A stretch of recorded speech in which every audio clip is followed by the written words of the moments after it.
Hello friends, good morning. This is Mahendra Sangani and welcome to my fourth lecture of Matrix chapter. Till now हम लोग ने 3 chapter ख़त्म कर लिए. उस तीन लेक्चर में 3 वीडियोस में हमने 4 टॉपिक देख लिए हैं. The first one is definition, then order of matrices, and then types of matrices, and all the examples based on those topics. Last lecture में हमने एक्सरसाइज 3.1 भी देख ली. उसमें मेरे ख्याल से कोई डाउट्स नहीं है.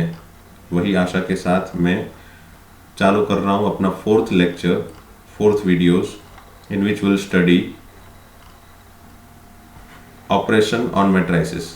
Well, this is simplest topic of this chapter. As you can see, addition, subtraction and multiplication is there, which are considered as operation on matrices, which are considered as operation. Childhood से ही, मतलब जब से हम छोटे थे तब से as a student हम एडिशन करना सीख के, स्केलर मल्टीप्लिकेशन करना सीख के, कैसे कैसे मल्टीप्लिकेशन होता है वो भी सीख गए. वही same situation again matrix chapter में है कि मैट्रिक्स के अंदर हम एडिशन करें तो कैसे करें, मल्टीप्लिकेशन या फिर सब्ट्रैक्शन करें तो कैसे करें. तो सिमिलर रूल्स है. बस क्या खास ध्यान रखना है कि भाई रूल्स में जहाँ पे जो लिखा है कि चलो एडिशन करना है, फर्स्ट वन जो एडिशन करना है या फिर सब्ट्रैक्शन करना है, वो दोनों के रूल्स सेम है, इसलिए मैंने इसको एक ही में कवर कर लिया है. Then what is addition. तो एडिशन में क्या है कि समझ लो ये 2 मैट्रिक्स है, ये ए मैट्रिक्स है, ये बी मैट्रिक्स है. कोई भी मैट्रिक्स ले सकते हो, बस उसके ऑर्डर सेम होने चाहिए. मतलब समझ लो ये ऑर्डर और इसका ऑर्डर दोनों अलग अलग है, तो ऑब्वियसली आप देख सकते हो कि एडिशन करें तो कैसे करें. ठीक है, तो दोनों के अगर ऑर्डर सेम है तो एडिशन करना है तो कैसे करना है, ए प्लस बी. तो दोनों के करस्पॉन्डिंग एलिमेंट को ऐड करो, मतलब a11 plus b11, a12 plus b12, a13 plus b13, a21 plus b21, a22 plus b22 and a23 plus b23. Corresponding element को ऐड करो, दैट्स ऑल, है ना. Sum of 2 matrices is a matrix obtained by adding the corresponding element. Simple thing. And addition of matrix is only possible if they are having same order. मैंने बताया ना, अगर order similar है तभी matrix का addition possible है. ये थोड़ी प्रॉपर्टी है, जैसे a plus b, cumulative property आप बोल सकते हो उसको. a प्लस बी मतलब a एंड b का एडिशन करो या फिर b प्लस a करो, you will get similar answer. मतलब b पहले रखो और a बाद में रखो तो क्या बनेगा, b11 plus a11, b12 plus a12. So the answer will B okay, always remain same, because position वही है और वही आंसर वहाँ पे वही पोजीशन में आएगा. तो ऑब्वियसली दोनों मैट्रिक्स के आंसर सिमिलर होंगे. So a plus b equal to b plus a, cumulative property always hold in matrix. a plus b plus c, a plus b plus c, associative property again always hold. मतलब पहले a plus b का addition करें and then c add करें, या फिर पहले b plus सी को add करो एंड देन उसके अंदर a ऐड करो, you will get similar answer. a plus zero matrix, a plus o मतलब जीरो मैट्रिक्स. सिमिलर ऑर्डर का अगर जीरो मैट्रिक्स है तो आप एडिशन कर सकते हो और उसका आंसर a ही आएगा.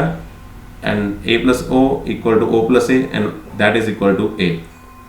a plus minus a, minus a मतलब माइनस वाले सभी एलिमेंट. a के अंदर अगर सभी को माइनस माइनस माइनस दे देंगे तो माइनस a हो जाएगा.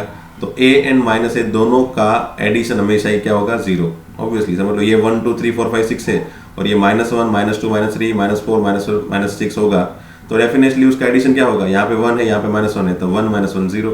ये 2, ये -2 तो 2 -2 0, 3 -3 that is 0, 4 -4 0, 5 -5 0, 6 -6 0. Then answer will be 0 0 0 0 0 0. That is considered as zero matrix. So a and -a का एडिशन ऑलवेज क्या होगा, 0. ये नोट क्या बता रही है कि all the matrices, all the property of differences, that is subtraction of matrices. मतलब अगर मैं एडिशन करूं या फिर सब्ट्रैक्शन करूं, डिफरेंस करूं, वो दोनों में सिमिलर सिचुएशन है, are similar to addition of matrices. मतलब डिफरेंस में जो भी प्रॉपर्टी है वही प्रॉपर्टी एडिशन में है, एडिशन में जो प्रॉपर्टी सीख रहे हैं वही सभी प्रॉपर्टी डिफरेंस में लागू हो सकती है. So you don't need to worry about that, you don't need to study all the subtraction property separately. Okay. Second one is scalar multiplication. ये हमने अब तक जो देखा वो एडिशन था, कैसे करना है. अगर ऑर्डर सेम है, अगर दोनों के ऑर्डर सेम है तो दोनों के करस्पॉन्डिंग एलिमेंट को ऐड करो, you will get addition, answer of addition. अगर स्केलर मल्टीप्लिकेशन करना चाहते हो तो ये क्या है, scalar multiplication and multiplication of matrices, ये दोनों कुछ अलग चीज होगी लगता है. तो चलो दोनों को अलग अलग देख ले। तो पहले मैं इसका एग्जांपल देता हूं कि क्या है स्केलर मल्टीप्लिकेशन। स्केलर वर्ड क्या है? स्केलर वर्ड क्या है कि स्केलर क्वांटिटी, स्केलर क्वांटिटी मतलब कोई भी कांस्टेंट है उसको मल्टीप्लाई करना है मैट्रिक्स के साथ। समझ लो मैं बोल दूं कि चलो ये ए मैट्रिक्स है, 1 2 3 4 5 6, तो ये ए मैट्रिक्स के अंदर मैं कोई स्केलर क्वांटिटी 2 मल्टीप्लाई कर दूं, मतलब 2a क्या होगा? 2a क्या होगा? ये होगा स्केलर मल्टीप्लिकेशन। इसी को बोलते हैं हम स्केलर मल्टीप्लिकेशन। मतलब कोई स्केलर क्वांटिटी हम ये मैट्रिक्स को मल्टीप्लाई कर रहे हैं, तो स्केलर क्वांटिटी हम मैट्रिक्स को मल्टीप्लाई करेंगे तो ये 2a बनेगा क्या? तो 2 हमेशा ही सभी एलिमेंट के साथ मल्टीप्लाई होगा, मतलब a के जितने भी एलिमेंट है सभी एलिमेंट के साथ मल्टीप्लाई हो जाएगा।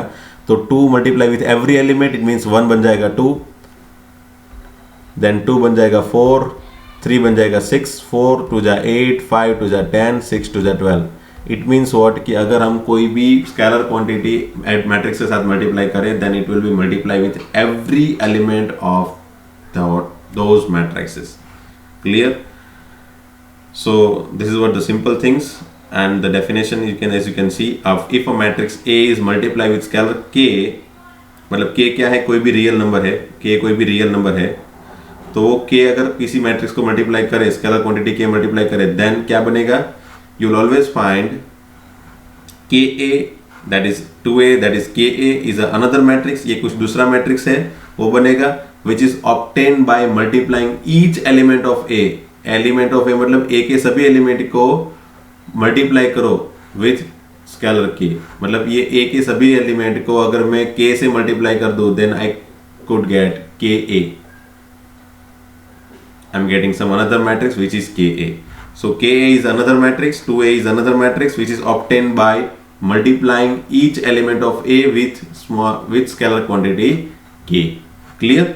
सिंपल डेफिनेशन है। वैसे डेफिनेशन याद रखने की जरूरत नहीं है, बस आपको याद रखना है ये एग्जांपल में कैसे मैंने बताया कि अगर a equal to this one then 2a equal to what? 2 means कोई स्केलर क्वांटिटी है, तो अगर स्केलर क्वांटिटी मल्टीप्लाई करते हैं तो सभी एलिमेंट के साथ वही क्वांटिटी मल्टीप्लाई हो जाती है। तो ये स्केलर क्वांटिटी हो गई, स्केलर मल्टीप्लिकेशन हो गया। तो फिर मैट्रिक्स विथ मैट्रिक्स क्या होगा? मल्टीप्लिकेशन ऑफ मैट्रिक्स क्या होगा? तो उसके पहले मैं चलो ये प्रॉपर्टी खत्म कर लेता हूँ। ये क्या है? k into a plus b equal to k a plus k b, मतलब k क्वांटिटी दोनों में मल्टीप्लाई होगी। Then k plus m into a equal to k a plus m a, again simple things, k and m दोनों को scalar quantity है उसको पहले add कर दो, उसके बाद a के साथ मल्टीप्लाई कर दो उसका आंसर, या फिर के ए एंड एम ए दोनों सेपरेटली a के साथ मल्टीप्लाई करो and then if you add both the things you will get similar answer. k into a plus b equal to k plus kb, so these are simple mathematical calculations, so no need to worry about separate special rules, okay, for this scalar multiplication। Multiplication of matrices ये क्या है? मतलब यहाँ पे हमने जो देखा वो स्केलर क्वांटिटी के साथ मल्टीप्लिकेशन देखा। अब मल्टीप्लिकेशन ऑफ मैट्रिक्स मतलब दो मैट्रिक्स अगर मल्टीप्लाई हो रहे हैं, जैसे आप देख सकते हो ये एग्जांपल है, ये दोनों मैट्रिक्स मल्टीप्लाई हो रहे हैं यहाँ पे, तो उसको कैसे मल्टीप्लाई किया जाए? तो बहुत ही सिंपल सा तरीका है, ज़्यादा से ज़्यादा कंफ्यूज होने की ज़रूरत नहीं है। आप ज़्यादा देखोगे तो ज़्यादा कंफ्यूज हो जाते हो। मतलब मैंने यहाँ पे रूल्स दिखा दिए हैं, बट रूल्स के हिसाब से रूल्स इसलिए दिखाया है कि भी आप लोग अगर कभी भूल गए तो ये रूल्स को पढ़ के एक बार समझ सकते हो, थोड़ा रिकॉल कर सकते हो। बट जितना अगर प्रैक्टिकली आपको पता है कैसे मल्टीप्लाई करना है then definitely that will be always work. Clear? So what is multiplication of matrices? तो ये एग्जांपल जो मैंने बताया था उसको मैं यहाँ पे सॉल्व करके दिखाता हूँ कि इसको कैसे मल्टीप्लाई किया है, उसका आंसर कैसे, ये वाला आंसर कैसे बना, मतलब ये दो मैट्रिक्स का मल्टीप्लिकेशन का आंसर ये वाला कैसे आया। तो सबसे पहले आप कैसे करेंगे? हमेशा ही दो मैट्रिक्स को मल्टीप्लाई करना है तो आप कैसे जाना है? ऐसे फर्स्ट वाले मैट्रिक्स के हमेशा ही रो ही देखो, रो के साथ ही सेकंड वाले मैट्रिक्स के कॉलम को मल्टीप्लाई करना है। That is what the simple things. Row of first matrix and column of second matrix, इन दोनों को हमेशा ही मल्टीप्लाई करना है। कैसे करना है? तो समझ लो, अगर ये मैंने बता दिया first row and first column, first row and second column, second row with first column, second row with second column, third row with third column, third row with first column, these are different possible combination. Here you can see मतलब अगर मैं ऐसा बोलूँ कि चलो ये जो इसका आंसर है वो कैसे बना, तो सबसे पहले ना ऐसा शुरुआत में, मतलब अगर स्टार्टिंग में पता नहीं चल रहा है तो आप ऐसे सोच सकते हो कि मुझे जो आंसर मिल रहा है वो कौन सा मैट्रिक्स मिल रहा है। तो उसके लिए पहले समझ लो मैंने यहाँ पे कोई एक मैट्रिक्स ले लिया, चलो ये 2x3 का मैट्रिक्स है और ये समझ लो कोई 3x4 का मैट्रिक्स है। तो जो इसका मल्टीप्लिकेशन का जो आंसर आएगा ए बी, वो कौन सा बनेगा, तो वो हमेशा ही ये अगर दोनों सेम है तभी मल्टीप्लिकेशन होगा, that is what the first thing. ये दोनों अगर सेम है तो ही, ये 3 और ये 3 अगर दोनों सेम है तो ही मल्टीप्लिकेशन होगा। And the second thing, our answer is always 2x4। इसका फर्स्ट, पहले वाले मैट्रिक्स का फर्स्ट एंड दूसरे वाले मैट्रिक्स का लास्ट, ये दोनों का कॉम्बिनेशन ही आंसर में आने वाला है, मतलब 2x4। और अगर 2x4 हमको पता है कि 2x4 मैट्रिक्स होता कैसे है, तो ऑब्वियसली इसमें 2 रो होगी एंड 4 कॉलम होगी। तो सबसे पहले शुरुआत में इनिशियली आप ऐसे सोच के मल्टीप्लिकेशन कर सकते हो कि चलो इसका कोई ए मैट्रिक्स का आंसर एलिमेंट, ये दूसरे बी मैट्रिक्स का एलिमेंट, ये दोनों का मल्टीप्लिकेशन का आंसर कैसे बनेगा, तो ये वाला आंसर ऐसा इसके फॉर्म में आएगा। अब आंसर बनाना है तो कैसे बनाना है, तो समझ लो ये वाला आंसर है, ये वाला पोजीशन है, वो कैसे बनेगी, तो ये वाली पोजीशन हमेशा ही first row and first column की है। तो इसके फर्स्ट रो देखेंगे और इसका फर्स्ट कॉलम देखेंगे, क्लियर। समझ लो ये वाली पोजीशन है, इसका आंसर कैसे बनेगा, तो ये कहां पे है, second row and second column. तो इसकी सेकंड रो देखेंगे और इसकी सेकंड कॉलम देखेंगे, उसका मल्टीप्लिकेशन करेंगे। समझ लो ये वाली पोजीशन है, कैसे बनी, तो भाई first row and fourth column, तो इसकी फर्स्ट रो, ये ए वाले मैट्रिक्स की फर्स्ट रो एंड बी वाले मैट्रिक्स की फोर्थ कॉलम को मल्टीप्लाई करके ये वाली पोजीशन का आंसर बनाएंगे। थोड़ा बहुत क्लियर हुआ होगा अब तक, but not everything you have clear till now. मैं इस चीज को यहाँ पे दिखाता हूँ इस एग्जाम्पल में। चलो इसको मैं पहले इरेज कर देता हूँ, क्या दिखाया था वो। अगर समझ में नहीं आया तो ये जो मैंने लास्ट 3-4 मिनट में जो जो चीज़ बताई एक बार और देखो, उसके बाद ये एग्जाम्पल को समझने की कोशिश करो, ठीक है। तो यहाँ पे इस एग्जाम्पल में मैंने ए वाला, समझ लो इसको मैंने ए बता दिया और इसको मैंने बी बता दिया। तो ए मैट्रिक्स कौन सा है, 3x3 का, ठीक है। एंड बी मैट्रिक्स कौन सा है, तो 3 रो है 2 कॉलम है, सो 3x2 का है। तो जो ये जो ए बी का अलग से मैट्रिक्स बनेगा मल्टीप्लिकेशन का, वो कौन सा आएगा, तो मैंने बताया अगर ये दोनों सेम है तो answer will be always 3x2। मतलब पहले वाले मैट्रिक्स का 3 और दूसरे वाले मैट्रिक्स का 2, ये दोनों का कॉम्बिनेशन ही हमारे आंसर में आने वाला है। तो आपने 3x2 वाला मैट्रिक्स पहले सोच लिया कि कैसा बनेगा। तो 3x2 मतलब 3 रो आएगी और 2 कॉलम आएगा। तो ऐसा कुछ मैट्रिक्स बनने वाला है, ठीक है। अब ये जो मैट्रिक्स है उसमें ये वाली जो पोजीशन है, ये वाली जो पोजीशन, वो कैसे आई, ये वाली पोजीशन को लाने के लिए मैंने बताया ना, फर्स्ट ये पोजीशन है first row and first column की। तो यहाँ पे पहले वाले मैट्रिक्स का फर्स्ट रो देखना है, दूसरे वाले मैट्रिक्स की फर्स्ट कॉलम देखनी है। तो यहाँ पे ए मैट्रिक्स की फर्स्ट रो मतलब ये हो गया, यहाँ पे मैं थोड़ा लिख के दिखाता हूँ, ये फर्स्ट रो हो गई और ये हो गया फर्स्ट कॉलम, सॉरी, हाँ। तो first row and first column, ठीक है, ये फर्स्ट कॉलम हो गई। ये दोनों के एलिमेंट अगर मैं मल्टीप्लाई करूं तो आप देख सकते हो फर्स्ट रो के एलिमेंट कैसे मल्टीप्लाई करने हैं। तो पहला एलिमेंट इसके पहले एलिमेंट के साथ मल्टीप्लाई होगा, मतलब 2 × 1, यहाँ पे देखो हो गया ये 2 × 1। फिर दूसरा एलिमेंट इसके दूसरे एलिमेंट के साथ मल्टीप्लाई होगा, मतलब -1 × 4, सी ये -1 × 4 उस तरह से बना। एंड इसका तीसरा एलिमेंट इसके तीसरे एलिमेंट के साथ मल्टीप्लाई होगा, मतलब 1 × 2।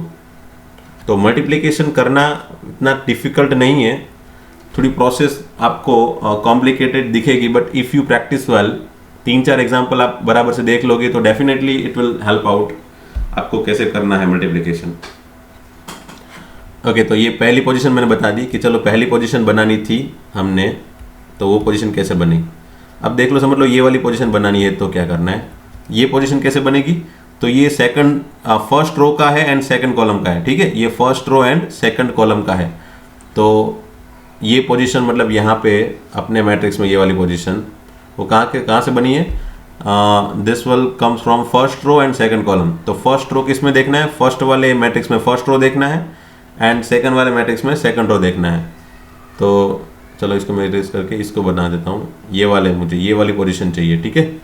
तो इसमें अगेन देखो, first with first, second with second and third with third, सब में बीच में एडिशन करना है, मतलब first 2 into 1 plus -1 into -2 plus 1 into -3, see you will find the answer.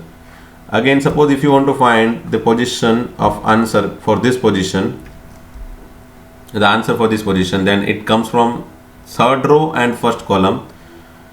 Third row मतलब चलो मैंने बता दिया, इसमें ये थर्ड रो है, सॉरी, हाँ ये थर्ड रो है और ये फर्स्ट कॉलम है, ठीक है। ये वाली पोजीशन बनानी है, third row and first column, third row and first column, और आंसर यहाँ पे ये दिखेगा, ये वाला आंसर है वो third row and first column का है कि नहीं, देख लो आप, चेक कर लो, सिंपल है। First with first 0 into 1, see 0 into 1, then 3 into -3 into 4, 3 into 4, 3 into 4, -5 into 2, see -5 into 2. So you'll find answer for every position, ये सभी पोजीशन के लिए आप कॉम्बिनेशन देख लो, उसके हिसाब से आंसर बन जाएगा। मतलब ये लास्ट पोजीशन है तो कैसे बन गई, तो लास्ट रो मतलब ये थर्ड रो है, थर्ड सेकंड कॉलम है, थर्ड रो सेकंड कॉलम, ये वाली पोजीशन कैसे बनी, तो second row second column, second row -3 to 4 and second column 1 -2 3, इसका कॉम्बिनेशन जो है वो यहाँ पे लिखा है। ये वाली पोजीशन कैसे बनी, तो first second row first column, तो सेकंड रो ये वाला है और फर्स्ट कॉलम ये वाला है, इस दोनों के कॉम्बिनेशन से ये वाला आंसर बनेगा। सो आंसर बनाना डिफिकल्ट नहीं है, कॉम्प्लिकेटेड प्रोसेस दिखती है देखने में, but if you find that थोड़ी प्रैक्टिस कर लोगे, definitely you will find it is again easy task. मैं और एक दो एग्जांपल यहाँ पे दिखाता हूँ, चलो कैसे हमको सिंप्लीफाई करना है। समझ लो यहाँ पे बना दिया 1 2 3 4 5 6 और उसको मल्टीप्लाई कर लेता हूँ मैं, चलो इसकी 2 क्रॉस 3 ना, तो यहाँ पे मुझे 3 कम से कम चाहिए, 3 1 4 2, चलो सॉरी और एक लेना पड़ेगा मुझे मल्टीप्लिकेशन करने के लिए, क्योंकि मैंने बताया ना ये समझ लो 1 है, ये 3 है। मैंने बताया था क्या कि पहले वाले मैट्रिक्स में समझ लो ये, हाँ ये समझ लो A है, ये A मैट्रिक्स है, तो A मैट्रिक्स समझ लो कितनी 2 रोज एंड 3 कॉलम, तो B मैट्रिक्स में कितनी हुई 3 row and 2 column. Definitely you will find this 3, ये दोनों सिमिलर होने चाहिए और answer would have been always 2 cross 2। तो हमारा जो भी आंसर आएगा ए बी का वो हमेशा ही 2 क्रॉस 2 का होगा। और वो आंसर बनेगा कैसे, तो मैंने यहाँ पे बता दिया, तो कैसी कॉम्बिनेशन आएगी 2 क्रॉस 2 मतलब ऐसी वाली पोजीशन आएगी। तो फर्स्ट पोजीशन भरने के लिए क्या है, फर्स्ट पोजीशन में क्या लिखना है, first row and first column के आंसर। ये वाली फर्स्ट पोजीशन जो है यहाँ पे, जो ये वाली फर्स्ट पोजीशन वो कैसे बनी, first row with first column. तो कैसे बना first row and first column, तो 1 2 3 combine with 3 4 1, first with first, second with second and third with third, 1 into 3 1 into 3 plus 2 into 4 2 into 4 plus 3 into 1 3 into 1। शुरुआत में बस ऐसे लिख सकते हो, अदरवाइज आप डायरेक्टली आंसर बना दो 1 into 3 दैट इज 3 प्लस 2 4 जा 6, यहाँ पे 6 लिख दो डायरेक्टली, प्लस 3 into 1 3, जैसे मैं यहाँ पे बना रहा हूँ। चलो दूसरी ये वाली पोजीशन बना रहा हूँ डायरेक्टली सेकंड रो की, तो ये सेकंड रो फर्स्ट कॉलम है, तो सेकंड रो मतलब this one is second row and first column मतलब दिस वन, इसके कॉम्बिनेशन से बना।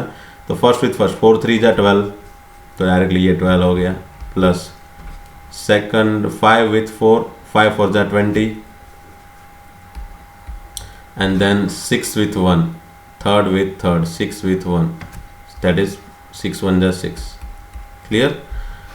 सिमिलरली ये वाली पोजीशन कहाँ से बनी, तो first row and second column, तो फर्स्ट रो मतलब 1 2 3, सेकंड कॉलम मतलब 1 2 3, इसका combination again first with first, second with second and third with third. तो 1 into 1 1 plus 2 into 2 4 plus 3 into 3 9। Clear. and the last one is second row second column. तो second row and second column 4 5 6 1 2 3 इसके combination में 4 into 1 that is 4, then 5 into 2 that is 5 to the 10, then 6 into 3, okay, 6 into 3 that is 6 to the 18. So you will find answer. कैसे answer बना हमारा? तो 3 plus 6 sorry 3 plus 8 8 plus 3 11 11 plus 3 that is 14. Now the star 14 again, 20 plus 12 32 plus 6 38, and 28 plus 4 32. So this is what the answer of multiplication of this two matrix. ये दो matrix के multiplication का answer ये वाला बन गया है. So multiplication is not that difficult task. Definitely हम बहुत सारे क्वेश्चन ऐसे आगे एक्सरसाइज में भी देखेंगे, एग्जाम्पल में भी देखेंगे, तो वो सब क्वेश्चंस देख के आप ज़्यादा से ज़्यादा प्रैक्टिस कर सकते हो. आज मैं सिर्फ इसकी थियरी और कैसे मल्टीप्लिकेशन करना है उसके ऊपर ही फोकस कर रहा हूँ, ज़्यादा लोड नहीं दे रहा हूँ, ताकि आपको माइंड के अंदर जितना भी अभी तक जो घुसा है वो सब निकल ना जाए. इसकी प्रॉपर्टी वगैरह भी मैं कल समझा दूंगा, ऐसा है तो बस आज सिर्फ फोकस करो कि मल्टीप्लिकेशन कैसे करना है. ठीक है, फिर इसके रूल्स भी अगेन दिखाऊंगा, ये सब थियरी वगैरह पोर्शन में क्या लिखा है वो सब कल ज़्यादा से ज़्यादा हम देखेंगे इसके बारे में. बट मल्टीप्लिकेशन कैसे करना है उसके बारे में हमने आज थोड़ा बहुत सीख लिया. और एग्जांपल देख लेते हैं ताकि मल्टीप्लिकेशन का कंसेप्ट जो है, बेसिक कंसेप्ट, वो क्लियर हो जाए. और आप जब लिख रहे हो तो क्या लिखोगे, तो मेनली आपने ये थियोरेटिकल पोर्शन पहले लिखने की ज़रूरत नहीं है. आप पहले एग्जांपल लिख लो ये वाला, फिर ये वाला एग्जांपल लिख लो, एंड देन आफ्टर में कल या फिर नेक्स्ट लेक्चर में जो भी मैं थियरी बताऊंगा उस थियरी को समझ के वो थियरी को बाद में आप लिख सकते हो. ठीक है, और एग्जांपल देख लेते हैं. चलो मोस्ट प्रॉब्ली इसका एग्जांपल ऐसा ही आता है 3 क्रॉस 3 वाला. समझ लो 1 2 3, ये 4, ये 1, ये 7, ये 2, ये -1, ये 7, और उसका मल्टीप्लिकेशन भी एक 3 क्रॉस 3 वाले के मैट्रिक्स के साथ ही कर लेते हैं. चलो ये 0, ये 2, ये 4 5 3 0 0 इसलिए यूज़ कर रहा हूँ ताकि फटाफट से आंसर बन जाए. 1 -2 एंड 3. चलो इसका मल्टीप्लिकेशन का आंसर कैसे बनेगा, तो मैंने बताया ना ये 3 क्रॉस 3 है, इसको भी 3 क्रॉस 3 बोलेंगे, दोनों 3 क्रॉस 3 है. तो समझ लो ये 3 क्रॉस 3 का है, ये भी 3 क्रॉस 3 का है. तो मैंने बताया ना सेकंड विथ फर्स्ट, ये दोनों जो है वो सिमिलर होने चाहिए. अगर सिमिलर है तो ही फर्स्ट विथ लास्ट ये हमारा फाइनल आंसर होता है. तो फाइनल आंसर हमारा इससे बना 3 क्रॉस 3. ठीक है, वैसे दोनों में 3 क्रॉस 3 दिख रहा है, बट तो कभी कभी ऐसा होता है जैसे अगले वाले क्वेश्चन में कि अंदर 3 क्रॉस 3 बना था, बाहर 2 क्रॉस 2 बना था, तो हमने आंसर में 2 क्रॉस 2 ही लिया है ना. आंसर में क्या लिया है हमने, बाहर की पोजीशन के दोनों के कॉम्बिनेशन. अंदर की पोजीशन के कॉम्बिनेशन हमेशा ही सिमिलर होने चाहिए, मतलब ये दोनों हमेशा ही सेम होने चाहिए, तभी मल्टीप्लिकेशन पॉसिबल है, otherwise multiplication is not possible. And बाहर के जो दो कॉम्बिनेशन से उसके ही बेस से आंसर बनेगा. और उसमें भी कॉम्बिनेशन कैसे लिखना है, फर्स्ट वाले मैट्रिक्स का ही पोजीशन पहले लिखो और दूसरे वाले मैट्रिक्स की पोजीशन बाद में लिखो. मतलब 3 क्रॉस 3, समझ लो यहाँ पे 2 होता तो 2 क्रॉस 3 होता है यहाँ पे आंसर. ठीक है, तो 3 क्रॉस 3 का मैट्रिक्स हमको पता है कैसे बनाना है, इस तरह का ही होगा. तो वो कॉम्बिनेशन कैसे करना है, तो अगेन मैं फटाफट से बताता हूँ. पहली वाली पोजीशन जो आएगी 3 क्रॉस 3 वाली मैट्रिक्स में, पहली वाली पोजीशन कैसे बनेगी, मतलब समझ लो ये पहली, दूसरी, तीसरी, 4th 5th 6th 7th 8th 9th, ये जो 9 पोजीशन है उसमें से पहले वाली पोजीशन कैसे बनी, तो फर्स्ट रो ये वाली पोजीशन बनेगी first row and first column से. तो first row and first column 1 with 0 that is 0, 2 into 5 that is 10, 10 plus 1 into 3 that is 13. तो मैं लिख देता हूँ यहाँ पे 0 plus 10 plus 3. फिर ये वाली पोजीशन कैसे बनेगी, सेकंड वाली, तो first row with second column, first row with second column बना दो. चलो फर्स्ट रो का 1 into 2 that is 2, then 2 into 3 that is 2 3 that is 6, then 3 into -2 that is -6. So यहाँ पे -6. ठीक है, देन ये थी थर्ड वाली पोजीशन, वो कैसे बनी, तो again first row third column, first row with third column. Okay, first row यहाँ पे और थर्ड कॉलम यहाँ पे। तो यहाँ पे क्या है 1 2 3, इसका कॉम्बिनेशन 4 0 3 के साथ कैसे, first with first, 1 with 4 that is 4 plus 2 with 0, multiplication is 2 into 0 that is 0, and 3 into 3 that is 9. So I can get answer of the of this position. Then again for this position, first second row first column, second row first column, ठीक है, second row first column, combination क्या है 4 1 7 0 5 1, first with first, second with second, third with third, 4 into 0 that is 0, first with first that is 0, second minus 1 with second 5, sorry 1 with 5 that is combination is 1 into 5 5, and third with third 7 into 1 that is 7. Okay, again ये fifth position, second row second column, second row 4 1 7, second column 2 3 minus 2, combination is 4 2 ja 8 8, then 1 into 3 3, then 7 into minus 2 minus 14. Clear? Then ये sixth position जो है ये वाली कैसे बनेगी, second row with third column, second row with third column. तो second row यहाँ पे देखना है, third column यहाँ पे देखना है, 4 1 7 combination, 4 0 3 combination, corresponding element को multiply करो, 4 with 4 है ना, first with first, 1 with 0, second with second, 7 with 3, third with third, so 4 with 4 that is 16, then 1 into 0, second with second that is 0, plus 7 into 3 that is 7 3 जा 21. ठीक है, then again ये third position है, उसको कैसे बनाना है, थर्ड पोजीशन कहाँ से है, third row and first column, third row की है और फर्स्ट कॉलम की है, तो third row and first column combination is 2 minus 1 7 0 5 1, first with first 2 into 0 0, then minus 1 into 5 which is minus 5, then 7 into 1 that is 7, and the last two position ये वाली second row sorry third row and second column, third row and second column, note किया ना आपने वही चीज, इसमें हमेशा ये रो देख रहा हूँ मैं, इसमें हमेशा ये कॉलम देख रहा हूँ, तो ये वाली पोजीशन में ये कौन सी रो में है, थर्ड रो, तो इसमें रो दिखनी है थर्ड, कॉलम कौन सा है सेकंड, तो इसके कॉलम में झांकना है, मतलब third row with second column, corresponding element first with first 2 2 the 4, second element with second element minus 3 है ना, 1 into minus 1 into 3 that is minus 3, and 7 into minus 2 that is minus 14, and the last position third row third column की है, third row की and third column की, तो 2 minus 1 7 4 0 3, combination become 4 2 ja 8, then minus 1 into 0 that is 0, and 7 3 जा 21. इसको add कर दो फटाफट से, चलो पहले 13, ठीक है 13, then 5 plus 7 12, 7 minus 5 2, sorry 13 12 and 2, then यहाँ पे 6 6 cancel, 6 minus 6 0 that is 2, so ये हो गया 2, then 8 plus 3 12 11 minus 14 that is minus 3, then 4 minus 3 1 1 minus 14 minus 13, then 9 plus 4 13, then 16 plus 21 which is say 20 plus 17 37, and 21 plus 8 that is 29.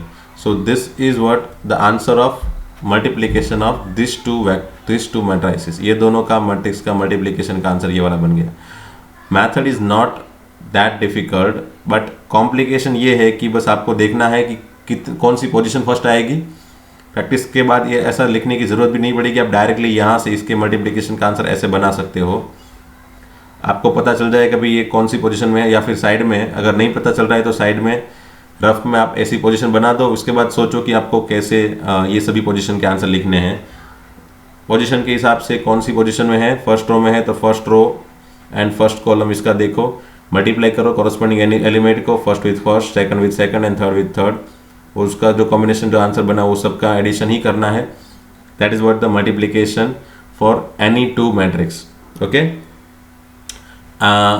एक चीज़ और देखनी है, जब कभी मल्टीप्लिकेशन ना हो ऐसी सिचुएशन कब आएगी. समझ लो अगर मैंने कोई एग्जांपल दे दिया, let me clear this question, this example.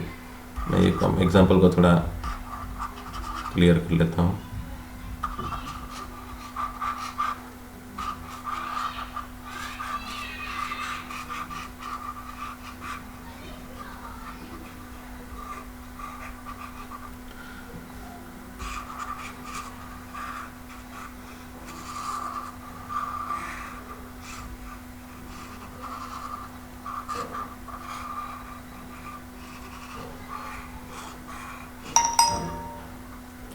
तो समझ लो अगर कोई मैट्रिक्स ऐसा है, चलो ये 4 5 6 है, ये 2 3 1 है, और ये 1 4 7 4 5 3. किसी किसी बंदे को ऐसा लगेगा कि चलो चलो सर ये इसमें दोनों के ऑर्डर सिमिलर है ना, मैट्रिक्स का मल्टीप्लिकेशन तो हो ही जाएगा, पक्का ही है, क्योंकि एडिशन में ऐसा रूल्स है कि चलो दोनों के ऑर्डर सेम है. ऐसा रूल्स मल्टीप्लिकेशन में नहीं है. बस एक खास चीज़ ध्यान में रखनी है, मल्टीप्लिकेशन का रूल सिंगल एक ही है कि जब मल्टीप्लिकेशन पॉसिबल होता है तब दोनों के ऑर्डर पहले लिखो. समझ लो ये पहला वाला मैट्रिक्स है, उसका ऑर्डर क्या बना, तो कि भाई 2 क्रॉस 3. ठीक है, 2 क्रॉस 3. और इसका भी ऑर्डर बनाएंगे तो क्या बनेगा, 2 क्रॉस 3. तो मैंने क्या बताया था रूल्स के हिसाब से, मल्टीप्लिकेशन कब होगा, जब ये दोनों सिमिलर होंगे. ये दोनों अगर सिमिलर नहीं है then multiplication of matrix is not possible. ठीक है, ये दोनों अगर सिमिलर नहीं है तो multiplication of matrix is always not possible. Okay. दूसरा एक एग्जांपल लिख लेता हूँ जो आपको घर पे प्रैक्टिस के लिए करने हैं. 1 2 3 -1 2 1 4 2. चलो कोई बंदा बोलेगा कि सर इसमें 2 क्रॉस 3 और 2 क्रॉस 3 वाला था ना, मतलब सिमिलर ऑर्डर वाले थे ना, इसलिए मल्टीप्लिकेशन नहीं हुआ. तो ऐसा क्या इसमें भी है क्या, इसमें भी दोनों के ऑर्डर सिमिलर है, 2 क्रॉस 2 2 क्रॉस 2. तो मैं बोलूँगा 2 क्रॉस 2 2 क्रॉस 2 सिमिलर ऑर्डर है तो मल्टीप्लिकेशन हमेशा ही ना हो ऐसा ज़रूरी नहीं है. अगर वो स्क्वायर मैट्रिक्स है तो डेफिनेटली ये दोनों सिमिलर हो गए, है ना. 2 क्रॉस 2 है दोनों, तो ऑब्वियसली ये दोनों क्वांटिटी सिमिलर है.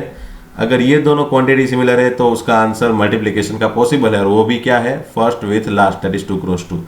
सो the multiplication is possible for this two matrix and you can find the answer for this in homework. दूसरा भी एग्जांपल दे देता हूं मैं. चलो और समझ लो ये 4 5 6 2 3 1 0 5 और ये मैंने दे दिया 1 0 2 3 4 5 0 2. मल्टीप्लिकेशन पॉसिबल होगा क्या, तो मैं देख लेता हूँ. इसमें 2 रो है 4 कॉलम है, इसमें 4 कॉलम है 2 रो है, तो डेफिनेटली ये दोनों सिमिलर है. तो answer would have been 2 cross 2.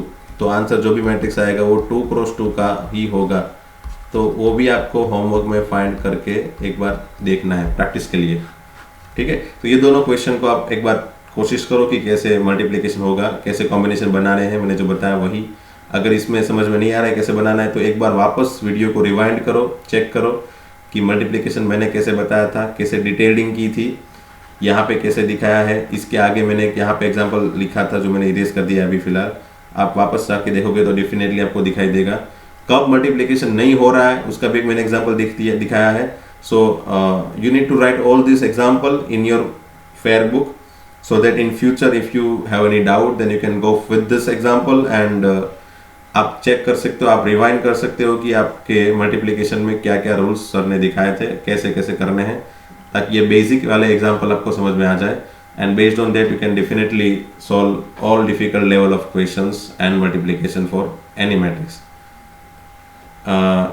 अगले लेक्चर में मैं ये थियरी के जो पोर्शन है जो हमने यहाँ पे डेफिनेटली एग्जाम्पल में देख लिए हैं, बट ऑफिशियली थियरी में मुझे समझाना है तो मैं ऑब्वियसली अगले लेक्चर में बताऊंगा, क्योंकि इस लेक्चर में मैंने सिर्फ मल्टीप्लिकेशन के कंसेप्ट के ऊपर कैसे करना है उसके ऊपर फोकस किया है, ज़्यादा कंफ्यूज ना हो इसलिए मैंने थियोरेटिकल पोर्शन में डिटेलिंग नहीं बोली है। तो आप सिर्फ फोकस करो कि कैसे मल्टीप्लिकेशन करना है, ठीक है। चलो, थैंक यू। और एक चीज़, वैसे मैंने थैंक यू बोल दिया था फिर भी आपको पता ही है कि थैंक यू बोलने के बाद थोड़ा बहुत तो रहता ही है। और एक चीज़, मल्टीप्लिकेशन ऑफ मैट्रिक्स में मे भी आपको प्रॉब्लम आ सकता है, घर पे देखोगे तब ये वीडियो को। डेफिनेटली वो प्रॉब्लम को सॉल्व करने के लिए आप रिवाइंड भी करोगे, उसको वीडियो को बार बार भी देखोगे, 2-3 बार, 1-2 बार, 2-3 बार देखोगे। फिर भी येट अगर आपको समझ में नहीं आ रहा है कोई चीज़, कोई किसी में कॉम्बिनेशन कैसे बन रहा है, आपको कुछ पता ही नहीं चल रहा है, then definitely you can call, या फिर मुझे व्हाट्सअप करो, या फिर मोस्टली कॉल करके ही देख लो कि चलो सर इसमें क्या हो रहा है। ये वीडियो में पर्टिकुलर ये मिनट पे, मतलब मैंने ये वीडियो में ये मिनट पे आपने ये जो चीज़ बताई थी, आप जो जो मिनट पे डिफ़िकल्टी है वो मिनट मुझे डायरेक्टली बोलना। से मुझे 25 मिनट 30 सेकंड पे ये जो आपने बताया था ना, वो मुझे पता नहीं चल रहा है, अब एक बार और उसको एक्सप्लेन कर दो मुझे फ़ोन पे, तो मैं आपको वो कॉल में एक्सप्लेन करके दिखा सकता हूँ ताकि कन्फ्यूज़न ना रहे। एंड दूसरी एक चीज़ और कि जैसे अब हमने पहले डिस्कस की थी कि कोई भी वीडियो हम पहले अपलोड करेंगे and then after we will discuss those video और उसके डाउट इन जूम एप्लीकेशन और एनी अदर एप्लीकेशन। बट जिस तरह से आजकल का जो ट्रेंड चल रहा है, सभी एप्लीकेशन इतनी सिक्योर नहीं है बिकॉज ऑफ दिस एटमॉस्फेयर के हिसाब से सब हैकर्स वगैरह सभी एप्लीकेशन को ट्रैक कर रहे हैं। तो वो ट्रैकिंग की वजह से पेरेंट्स भी कंप्लेन कर रहे हैं कि भाई ये सब एप्लीकेशन में हमको प्रॉब्लम आ सकता है और हम भी रिस्क नहीं लेना चाहते। इसीलिए हमने ये सोचा है कि आप ये वीडियो लेक्चर को बार बार देखो, वीडियो लेक्चर में जितने भी डाउट्स आ रहे हैं वो डाउट्स को समझो और हमको ये फ़ोन करके दिखाओ कौन सी मिनट पे कौन से टाइम पे वो वीडियो में क्या क्या डाउट है, हमको एक बार फ़ोन करके पूछ लो। डेफिनेटली वी विल हियर, हम हमेशा ही आपके साथ है सॉल्व करने के लिए। और ये वीडियो लेक्चर का मेन फ़ायदा यही है तीनों सब्जेक्ट में, फिजिक्स, केमिस्ट्री एंड मैथ्स में, कि आप अपने फेयर बुक को कंप्लीट करना चालू कर दे। क्योंकि फेयर बुक एक बार कंप्लीट हो गई तो जब हम डायरेक्टली वर्चुअल वीडियो के साथ नहीं, लेकिन हमने अपने क्लासरूम में जब मिलेंगे, अपना ओरिजिनल लेक्चर चालू करेंगे, तब ये चैप्टर को अगर रिवाइज कर रहे हैं तो ये चैप्टर में सिर्फ डाउट ही सोल्व करेंगे तो चल जाएगा। सभी एग्जाम्पल को मुझे तब सोल्व करवाने की ज़रूरत नहीं पड़ेगी। थियरी को फटाफट से हम एक बार रिवाइज करवा सकते हैं वो टाइम पे सभी सब्जेक्ट में। बाकी सब्जेक्ट का पता नहीं है, लेकिन मैथमेटिक्स में मैं फटाफट से रिवाइज करवा सकता हूँ। और एग्जाम्पल जितने समझ में नहीं आ रहे थे वीडियो लेक्चर में वो सब एग्जाम्पल भी समझा सकता हूँ। तो सिलेबस की स्पीड थोड़ी ज़्यादा बढ़ जाएगी because of this video lecture. ऐसा नहीं है कि हमने यहाँ पे वीडियो लेक्चर दिखा दिए तो आपको वो पर्टिकुलर चैप्टर या फिर वो सिलेबस या वो कंटेंट नहीं पढ़ाएंगे। डेफिनेटली वो सब सिलेबस के चैप्टर हम पढ़ाएंगे, वापस एक बार और रिवाइज करवाएंगे। बट वो रिवीजन है इसलिए फटाफट हो सकता है। अगर वीडियो लेक्चर में आपने बराबर से फेयर बुक बना ली, वीडियो लेक्चर में बराबर से आपका कंटेंट लिख लिया है बुक के अंदर, तो सिर्फ हमको डाउट या फिर रिवीजन के कंटेंट ही देखने पड़ेंगे, तो हम वो चैप्टर को फटाफट से खत्म कर सकते हैं। Because of this pandemic covid virus हमारे पास बहुत ही कम टाइम बचेगा। अभी तक वो तो पता ही नहीं है कि कब चालू कर सकते हैं। तो डेफिनेटली सबसे कम टाइम में, मिनिमम टाइम में हम कैसे ज़्यादा से ज़्यादा वर्क खत्म कर पाए, वो हमारा पहला क्वेश्चन मार्क है। तो उसके लिए हमने ये वीडियो लेक्चर्स चालू किए हैं। वीडियो लेक्चर देखो, डाउट सोचो, डाउट हमको बताओ फ़ोन पे। टिल अगर डाउट आ रहे हैं तो हम रिवीजन लेक्चर में जब हम क्लासरूम में बैठेंगे तब वो सॉल्व करेंगे, पक्का है, ठीक है। चलो अब की बार पक्का वाला थैंक यू।